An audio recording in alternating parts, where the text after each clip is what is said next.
একটা পুরনো প্রশ্ন আবার করি বাবা। বাবা, একটা পুরনো প্রশ্ন আবার করি। আমাদের অনেক পথ যেতে হবে রানু। আরো সামনে না গেলে আমরা রিক্সা বা ঘোড়ার গাড়ি কিছুই পাবো না। আমি একটা পুরনো প্রশ্ন আবার করি বাবা। তোর তো অনেকগুলোই পুরনো প্রশ্ন আছে। এর মধ্যে ট্রেন উঠবার আগে 3টে, ট্রেন উঠবার পর 2টো, ট্রেন বদলের সময় একটা, এখানে ট্রেনে আসতে আসতে 3টে। আর একটা পুরনো প্রশ্ন করব বাবা। আচ্ছা কর। বাবা, তোমার কি পথ চলা শেষ হবে না কোনোদিন? যে পথ আমি খুঁজে ফিরছি সে তো এখনো পাইনি রানু। গত বছর উত্তর দিয়েছিলে, যে পথটা খুঁজে ফিরছি রানু, এমনি গোলক ধাঁধায় পড়ে গেছি, কিছুতেই খুঁজে পাচ্ছি না। বারবার সেখানেই ফিরে আসছি যেখান থেকে যাত্রা শুরু করেছিলাম। ডায়েরিতে আমি লিখে রেখেছি বাবা, আজকের উত্তরটাও লিখে রাখবো। আমাকে তোর কি মনে হয় মাকে হারানোর পর তুমি... রানু? ওটা তো ব্যক্তিগত প্রসঙ্গ হয়ে গেল রে।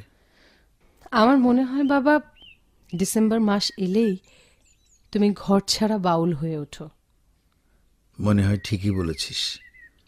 তবে এটাও তো ঠিক, বাউলরা খুঁজে ফেরে অচিন পাখি, আর আমি মিরপুর, রায়ের বাজার, বৌদ্ধভূমিতে খুঁজে বেড়াই চেনা মানুষের অচেনা মুখ। যদি পেতাম, সেই সব মুখ বুকে জড়িয়ে ধরে স্পর্শ করতাম বাংলাদেশের হৃদয়। বাবা, ওখানে যে ভালোবাসা আগুন হয়ে জ্বলে, যে মুখ তুমি খুঁজতে চাও, আমার মনে হয় বাবা, বুদ্ধির অনন্ত অন্বেষায় তারা হারিয়ে গেছে। হারাবেই তো। যারা মৃত্যুর মাঝ দিয়ে অশেষ সময়কে হাতে পেতে চেয়েছিল, একদিনের বদ্ধ ঘরে ওরা সত্যি হারিয়ে গেছে রানু, সত্যি হারিয়ে গেছে। তাই তো আগুনে আমার বড় ভয়। তুইও জানিস, আমিও জানি, আগুনের রং কখনো হৃদয়ের রং হয়ে ওঠে না রানু।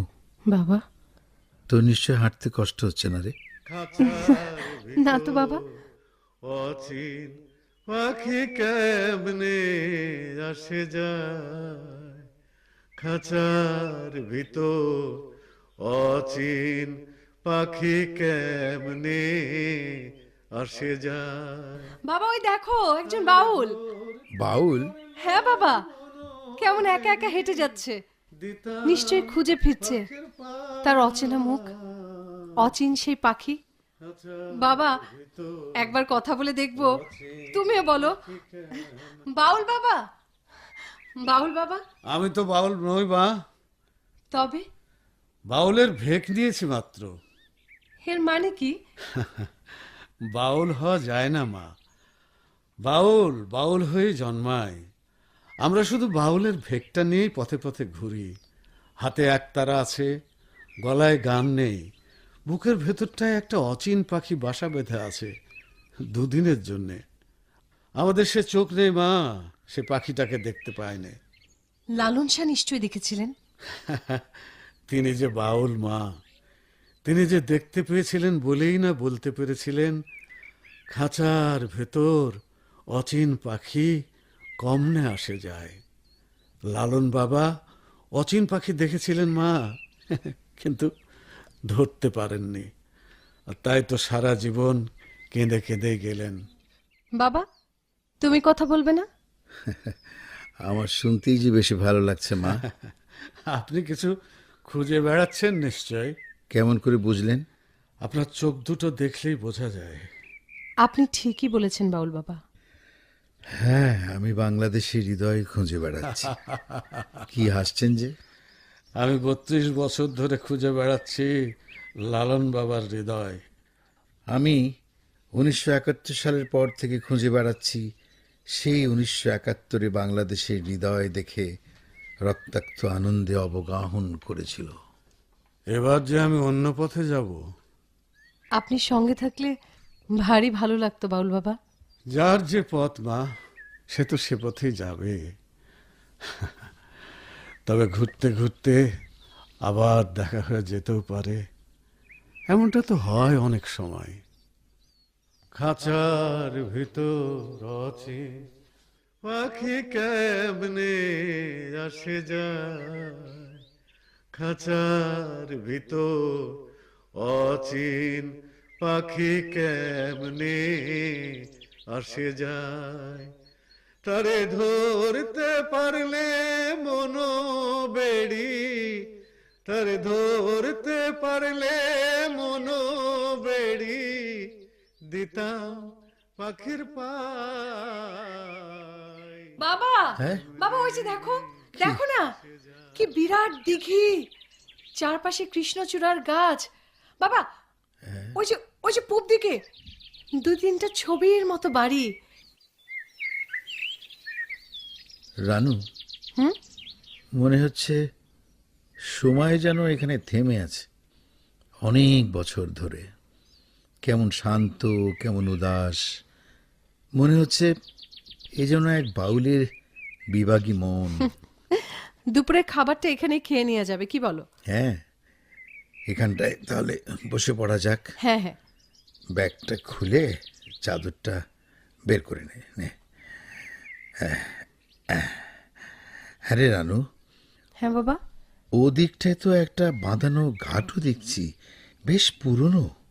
হ্যাঁ, ওপাশের বাড়িগুলো ঠিক যেন ছবি। হ্যাঁ, এখানে বুক ভরে নিঃশ্বাস নেওয়া যায় বাবা, বুকের ভেতরটা হালকা হয়ে আসে।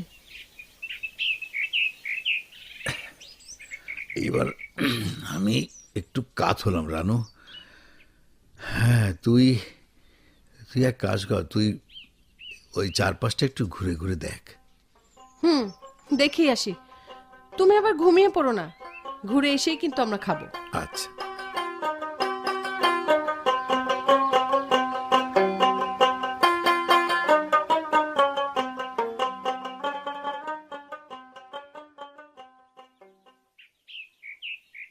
কত বছর ধরে ঘুরছি, কত বছর ধরে খুঁজছি বাংলাদেশের হৃদয়। সে হৃদয় দেখতে দেখতে রক্তাক্ত আনন্দে অবগাহন করেছিল বুদ্ধিজীবীরা। তারপরও কত মৃত্যু এসেছে, কত শত, কত হাজার, কত লক্ষ। ইতিহাস কেমন যেন নির্বাক হয়ে গেছে। কোটি কোটি বিবর্ণ চোখ আজ অন্ধকারে সমাহিত। ডিসেম্বরের 14 আসে, আবার চলে যায়।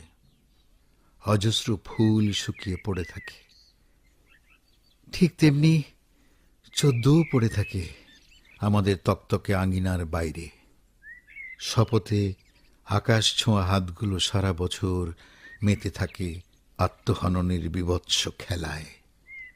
তারপরও আমরা আর এক 14 এলে নির্লজ্জের মতো বলি, আমরা স্বাধীনতার জন্য মরেছি, মরেছি মাতৃভাষার জন্যে।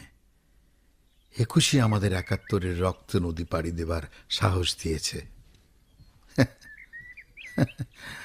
আমরা শুধু বলতেই শিখেছি, নির্লজ্জের মতো শুধুই বলতে শিখেছি।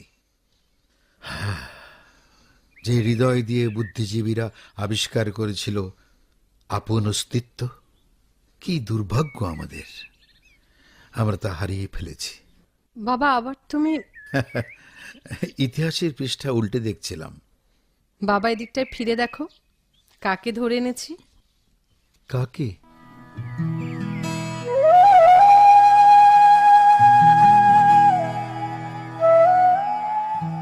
কি ঘটনা কি এমন করেই ঘটে? হয়তো ব্যাপারটা কাকতালীয় তো হতে পারে মিতা। পারে। বসো বসো। তোমরা কথা বলো, আমি একটু ওই বাড়িগুলো থেকে ঘুরে আসি। আচ্ছা।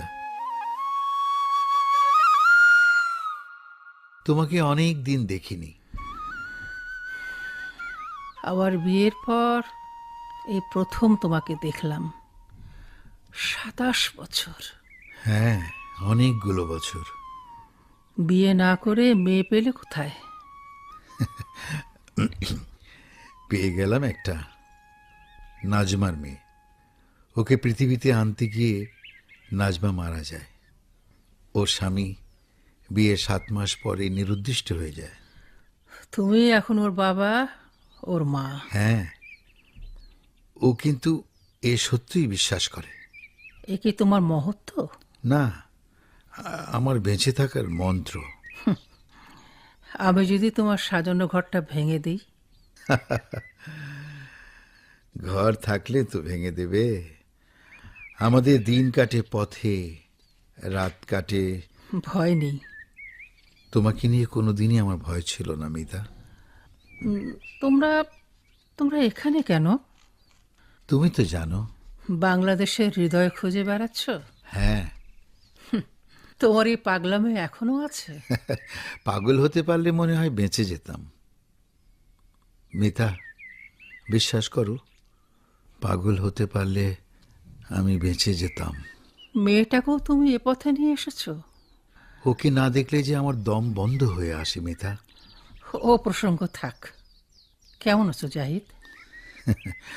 যেমন দেখছো তুমি। তুমি কেমন আছো?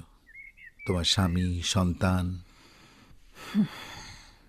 আমাদের কোনো ছেলে মেয়ে নেই, দিন কেটে যাচ্ছে আর কি। এখানে কেন? প্রায় এখানে আসি। যখন হাঁপিয়ে উঠি কয়েকজনে মিলে এখানে চলে আসি, বিকেলে ফিরে যাই। যতটুকু পারি বুক ভরে নিঃশ্বাস নেই। দিঘির টলটলে পানিতে চোখ রেখে বসে থাকি। পুরনো দিনের কথাই ভাবি, তোমার কথা, তোমার পাগলামোর কথা। তুমি এখনো বিশ্বাস করো যে এ আমার পাগলামি? হ্যাঁ। তাহলে তোমরা যেটা করো, একটা দিনের জন্য লক্ষ লক্ষ ফুল ছিঁড়ে শুকিয়ে ফেলা, একটা দিনের জন্য বাঙালি হবার মহড়া দেওয়া, তারপর 364 দিন ইতিহাস থেকে মুখ ফিরিয়ে থাকা, সব কি? বাংলাদেশের হৃদয় খোঁজা যদি পাগলামি হয়, তাহলে তোমাদেরটা কি? আত্মপ্রবঞ্চনা নয় কি? কি মিতা, চুপ করে আছো কেন? এখন আমার মনেই হচ্ছে না যে তোমার আমার এতগুলো বছর পরে দেখা। আমরা আগের মতোই কথা বলছি, তর্ক করছি, উত্তেজিত হচ্ছি। তুমি এতটুকু বদলাওনি, শুধু আমি বদলে গেছি দারুণভাবে। মিতা, মিতা, 52-তে ওরা বাংলাদেশের হৃদয় দেখেছিল বলেই না আমরা 71-এর জন্ম দেবার জন্য দুঃসাহসে পথে নেমেছিলাম। 21-এর অর্জন, মুক্তিযুদ্ধ এবং বুদ্ধিজীবীদের রক্তের উপর দিয়ে আমরা স্বাধীনতার পতাকা ওড়াতে পেরেছি। সেই সব দিনের কথা মনে এলেই তুমি আবারও উত্তেজিত হয়ে পড়ছো। তুমি আগেও আমাকে এমনি করে থামিয়ে দিতে। তুমি বিয়ে করলে না কেন জাহিদ? হ্যাঁ, একবার ভেবেছিলাম তোমাকে বিয়ের প্রস্তাব দেব। দিলে না কেন? তোমাকে বড় বেশি ভালোবাসতাম বলেই ও কথাটা আমি বলতে পারিনি। কি হাসছো যে মিতা? কেউ কি বলবে আমরা 27 বছর পর হঠাৎ করে মুখোমুখি হয়েছি? বলেইছি তো, মনেই হয় না। আমি 14ই ডিসেম্বরের কথা বলছিলাম। ওই দিন অজস্র ফুলের হাসি নিভে যাবে। হ্যাঁ অজস্র শিশির বিন্দুর অপার্থিব আনন্দ মুছে যাবে। হ্যাঁ, এ রাজনীতিতে উত্তাপ সৃষ্টি হবে। হবে। আমরা রং বেরঙের আলো জেলে ইতিহাসের পুরনো পাতা উল্টাবো। আর তুমি রানুকে সঙ্গে নিয়ে পথে পথে খুঁজে বেড়াবে বাংলাদেশের হৃদয় আর শহীদ বুদ্ধিজীবীদের চেতনা। হ্যাঁ, শহীদ বুদ্ধিজীবীদের চেতনা। এ তো অহংকার আমার। আমার অহংকারকে আমি খুঁজব না? 14, 16, 21, 26 এই দিনগুলো কি একা তোমারই অহংকার? আমার তো তাই মনে হয়। আচ্ছা মিতা, তুমি আমার একটা কথার জবাব দাও তো। রায়ের বাজার বৌদ্ধভূমিতে তুমি কখনো গেছো? না, আমার সাহস হয়নি কখনো। সাহস হয়নি কেন? আমি আমি সাহস করতে পারিনি। ও তাই? আচ্ছা, রানু দেরি করছে কেন? জানি না তো। আমার খুব ক্ষুধা পেয়েছে। এসো, আজ আমরা একসঙ্গে খাই। আর আমার বন্ধুদের সঙ্গে তোমার পরিচয় করিয়ে দেই। না, সে আমি জানি তুমি মত দেবে না। আমার বাসায় যাবে তুমি? কেন? এমনি। হয়তো যাব কখনো। কি ভাবছো তুমি মিতা? ভাবছি তুমি কেন বদলাওনি এতটুকু। মিতা, আমি কখনোই বদলাতে চাই না। আচ্ছা তুমি বলো, রায়ের বাজার শুয়ে থাকা বুদ্ধিজীবীরা এরা কি প্রতি মুহূর্তে বদলায়? না, ওরা যদি বদলাতো তাহলে কখনোই ৭১ সবুজে লাল হতো না। লালন শাহ চিরদিনের জন্য হারিয়ে যেত গড়াইয়ের জলে। নজরুলের বাবরি চুলে রাখালের বাঁশি সুরের ঢেউ তুলত না। পালিয়ে যেত পাগলা কানাই এদেশের মাটি ছেড়ে। হাসন রাজার সুর খেয়ে ফেলত ঘুন পোকায়। মিতা, ২৭ বছর পর দেখা, অথচ কি অবাক কাণ্ড, আমরা পুরনো সিনেমার নায়ক নায়িকার মতো কথা বলতে পারছি না। সেই আগের মতোই আছি, আগের মতোই কথা বলছি। আগে তুমি রেগে গেলে কেঁদে ফেলতে, ভারী ভালো লাগতো তোমার সেই কান্না। শ্যামলা গালের উপর জলের ফোঁটা গড়িয়ে গড়িয়ে নামতো, কবিতার শব্দের মতো মনে হতো আমার। কি সুন্দর লাগতো। কি তুমি কি উঠছো?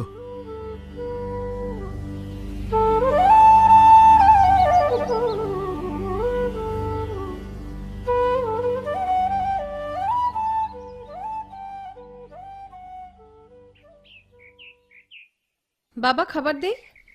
হ্যাঁ মিতা খালা চলে গেলেন? হ্যাঁ, দিঘির ওপারেই। আমরা খেয়ে ওখানে যাব। হ্যাঁ, তোমার পরিচয় পেতে কেমন বাচ্চা মেয়ের মতো আমার হাত ধরে বললেন, নিয়ে চলো রানু। ২৭টা বছর দেখিনি। বাবা, বোতলটা খুলে হাত ধুয়ে নাও। হ্যাঁ, হাত ধুয়ে নি। রানু, আমরা তো এরকম হঠাৎ করে খুঁজে পেতে পারি না এই বাংলাদেশের হৃদয়। পেতেও পারি। আচ্ছা, এতক্ষণ তুই কোথায় ছিলি? ওই যে ওই বাড়িটায় ফুল তোলা কাঁথা সেলাই দেখছিলাম। বাবা, বল। এবার আমরা কোন দিকে যাব? সে তো আমি জানি নে। আচ্ছা খাও, রুটিগুলো একটু শক্ত হয়ে গেছে।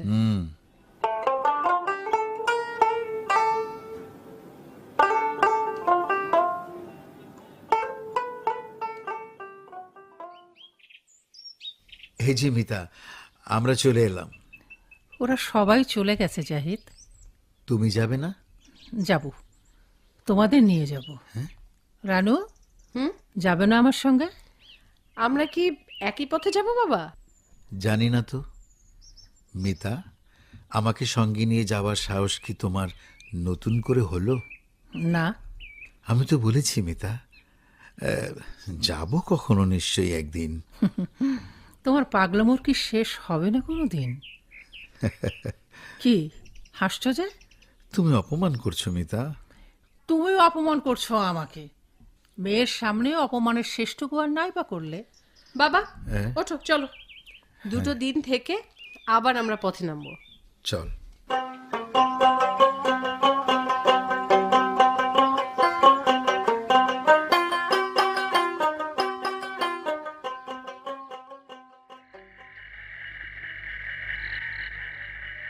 এ আমাদের কোথায় নিয়ে এলে মিতা? এই তো আমার সুখ, আমার সংসার, আমার অহংকার। তোমার স্বামী? কি হাসছো যে? 6 বছর কোনো মতো সংসার টেকেছিল। কেন? রানুমা, জি? তুমি ঘরের ভেতরে যাও, ওখানে গিয়ে বিশ্রাম নাও। শোনো, আলোটা জ্বেলে নিও, এখানে বসে আমরা দুটো কথা বলি। ঠিক আছে। এক চিলতে বারান্দা, ১.৫খানা ঘর, দেয়ালের পলেস্তারা খসে খসে গেছে। আচ্ছা মিতা, এ বিয়ে তো তোমার ইচ্ছেতেই হয়েছিল নয় কি? আমি আমি স্বপ্নেও ভাবতে পারিনি অন্য কোনো পুরুষকে ভালোবাসার শক্তি আমার নেই। তুমি তো এতটা দুর্বল ছিলে না মিতা। আমি ভাবতেই পারিনি আমার সব কিছু জুড়ে তুমি বসে আছো। আমি চেষ্টা করেছি সরিয়ে ফেলতে তোমাকে, এক চুলও সরাতে পারলাম না। স্বামীকে সবকিছু বলতে পারতে। বলেছি, শেষ পর্যন্ত শেষ পর্যন্ত? সোজা হিসেব, বিচ্ছেদ। ওহ, তারপর থেকে এখানেই আছি, একটা স্কুলে চাকরি করি। ফিরে গেলে না কেন? কার কাছে? নিজের বাড়িতে। ঘৃণায় বিভৎস অতগুলো চোখের সামনে দাঁড়াতে আমি পারিনি জাহিদ। আমার কাছে যেতে পারতে। আমি সাহস পাইনি। আজ যে বড় সাহস পেলে। রানু আছে বলেই আমি সাহস পেয়েছি। তুমি কি মনে করছো আমাকে ঘরে আটকানো যাবে? না, তবে আমি জানি না। আমি তো আবার পথে বেরিয়ে পড়ব। আমি আমি কিছুই জানি না জাহিদ। মিতাকে অনেকটাই বদলাতে পেরেছ, কিন্তু তোমার ভেতরের মিতাকে তুমি এতটুকু বদলাতে পারোনি। মিথ্যে বলনি। এখন কি করবে তুমি? আমি জানি না জাহিদ। আমার সঙ্গে পথে নামতে পারবে? না। আমি জানি সে সাহস তোমার নেই। তাহলে তাহলে আমি কি করব? রানুকে জিজ্ঞেস করো। আমার সাহস হবে না। চলো সামনে থেকে একটু ঘুরে আসি। হ্যাঁ, চলো।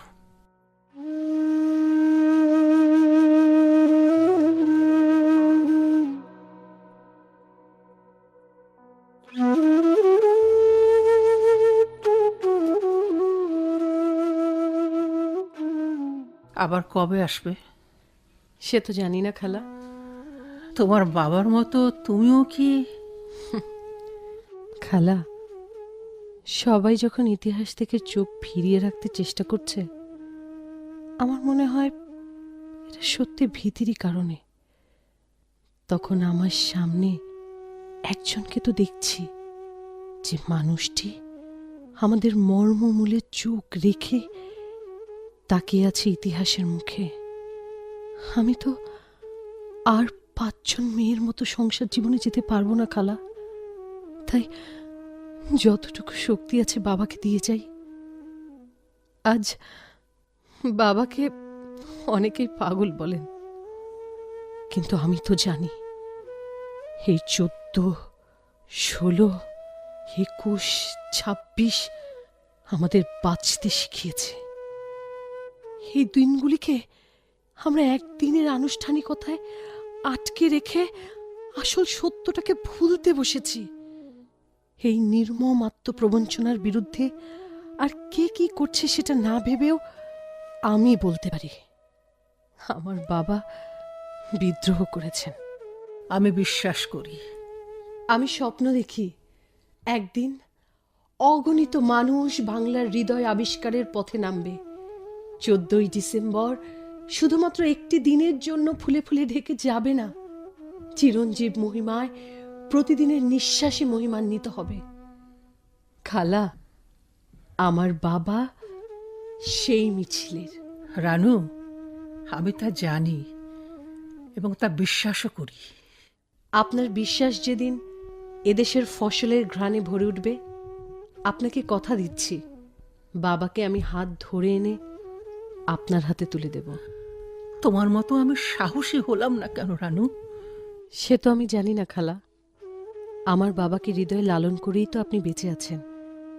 আমি শুধু এটুকুই জেনেছি। বাবা এসো, রোদ উঠে এলো।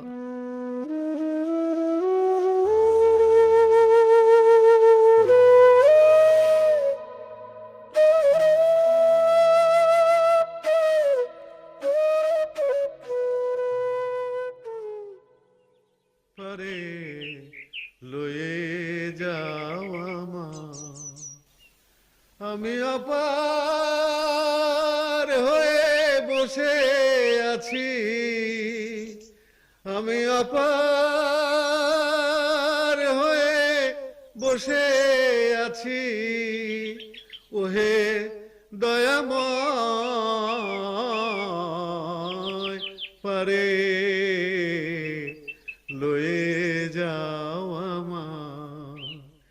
পারে লয়ে যাও আমার। বাউল বাবা, আবার যে দেখা হয়ে গেল। হ্যাঁ, সম্ভাবনার কথা তো বলেছিলাম মা। আজ আমরা একসঙ্গে কত দূর যাব জানি না তো মা, আমরাও জানি না। এ যে ভাবের কথা হয়ে গেল রে মা। আমারও তো তাই মনে হলো। জানি না মা, এই ভাবের ঘরে আর কতদিন ঘুরবো। ঘোর কাটলেই সে দেখা দেবে বাউল বাবা। সে আমি জানি মা। কিন্তু আমরা জানি না বাংলাদেশের হৃদয়ের দেখা কবে পাবো। তোমাকে আর তোমার বাবাকে নিয়ে কাল সারা রাত আমি ভেবেছি। কেন? সে তো আমি জানি না মা, তবে বিশ্বাস করি বড় কিছু পেতে গেলে ভাবের হাট পার হয়ে যেতে হবে। আমার মনে হচ্ছে তোমরা তা পারবে, তোমাদের সে সাহস আছে। বাবা, তুমি কিছু বলছো না যে? কথা বললেই কি তোদের ভাবের কথা শোনা যাবে রে রানু? যাবে না। রূপের ঘাটে ডুব না দিলে যে অপরূপকে দেখা যায় না। মা, তোমার বাবা যে সেই রূপের ঘাট খুঁজে বেড়াচ্ছেন। আমার মনে হচ্ছে একটু ভুল হলো বাউল বাবা। সে তো হতেই পারে মা। আমরা রূপের ঘাট খুঁজে বেড়াচ্ছি না বাউল বাবা, তাহলে আমরা খুঁজে বেড়াচ্ছি বাংলাদেশের হৃদয়। 1952 সালের 21শে ফেব্রুয়ারি থেকে 71 বাংলাদেশের হৃদয় দেখি রক্তাক্ত আনন্দে অবগাহন করেছিল। আমার মনে হচ্ছে কি মনে হচ্ছে? আমার মনে হচ্ছে কত পথ যে হাঁটতে হবে সেই হিসাব আমি জানি না মা। আপনার এমনটা মনে হলো কেন? সে তো আমি জানি না। বাউল বাবা, মানুষ অনেক বড় বড় কিছু জানে, কিন্তু হঠাৎ করে মনে আসা ছোট্ট অনেক কিছুই জানে না। কেন জানে না তাও জানে না। এ কি, দাঁড়িয়ে পড়লেন কেন বাউল বাবা? মা, বলুন, বলুন না বাউল বাবা। লালন বাবার ডাক শুনতে পাচ্ছি মা। আমি চললাম পারে লয়ে যাও আমার। বাবা, আবার কবে দেখা হবে বাউল বাবা? ইচ্ছে করলে দেখা হবে মা। আমি অপার হয়ে বসে আছি, আমি অপার হয়ে বসে আছি, ওহে দয়াময় পারে।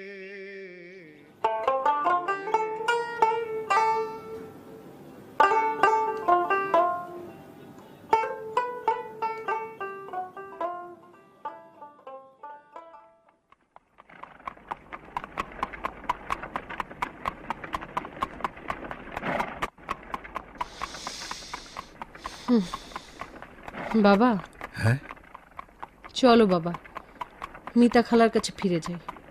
আমিও তাই ভাবছি। কেন বাবা? আমি জানি না, জানি না রানু, তবে মনে হচ্ছে তোর মিতা খালার কাছে। তাহলে গাড়ি ঘুরিয়ে নিতে বলি। ঠিক আছে। শুনছেন, যে পথে এসেছি সে পথে আমাদের ফিরিয়ে নিয়ে চলেন।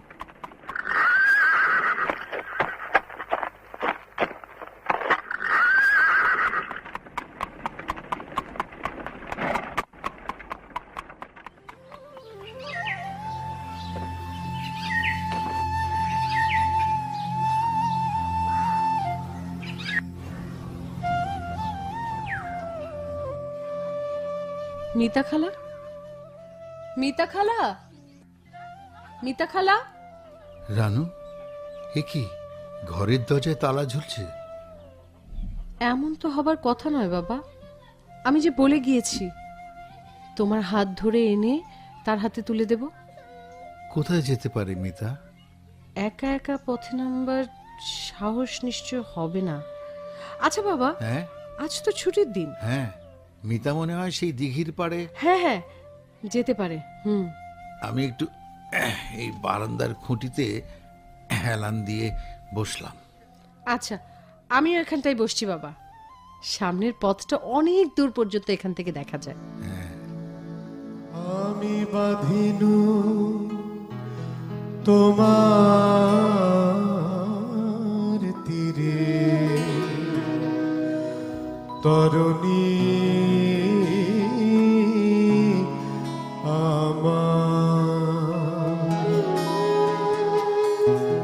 একাকী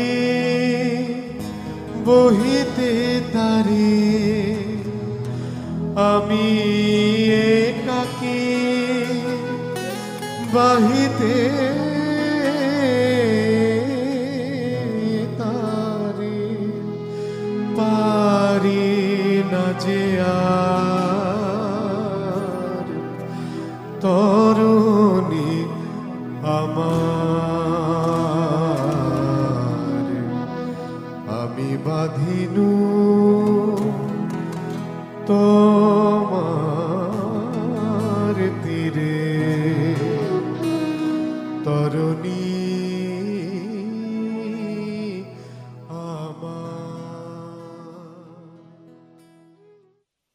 আমি কি বিশ্বাস করব তোমরা ফিরে এসেছো?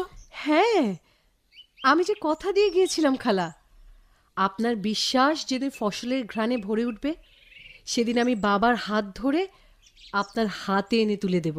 আমি জানি না আমি তা পেরেছি কিনা, তবে এইটুকু শুনে রাখো, স্কুলের চাকরিটা আমি ছেড়ে দিয়েছি। একটা মাস ধরে মনের সঙ্গে যুদ্ধ করলাম আমি। মাঝে মধ্যে মনে হয়েছে আমি আমি বোধহয় পাগল হয়ে যাচ্ছি। খালা, আমি তো জানি বাবাকে হৃদয়ে লালন করেই আপনি বেঁচে ছিলেন, বেঁচে আছেন, বেঁচে থাকবেন। তোমার দুঃসাহস আমাকে সাহস জুগিয়েছে। ও বাবা, হ্যাঁ, তুমি যে কিছুই বলছো না। সেই গ্রামটার নাম তোর মনে আছে রানু? যেখানে এক বুড়ো কৃষ্ণচূড়ার নিচে বসে আমরা দুপুরের খাবার খেয়েছিলাম। হ্যাঁ, ভারী মিষ্টি নাম, একতারা। তুমি দেখলে অবাক হয়ে যাবে খালা। মনে হয় আজও সেই একতারা গ্রাম চর্যাপদের অন্ধকার নিয়ে দাঁড়িয়ে আছে। এখনো সেখানে পর্ণকুটিরে কুপির আলোয় রাত নামে, সন্ধ্যার আকাশে ভাসতে থাকে বাউলের একতারা সুর। ওখানে মানুষের চোখের দিকে চোখ তুলে তাকালে যেন দেখা যায় শুভ্র পবিত্র সে চোখ।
আমাদেরই রক্তের বিনিময়ে পাওয়া এই স্বাধীনতা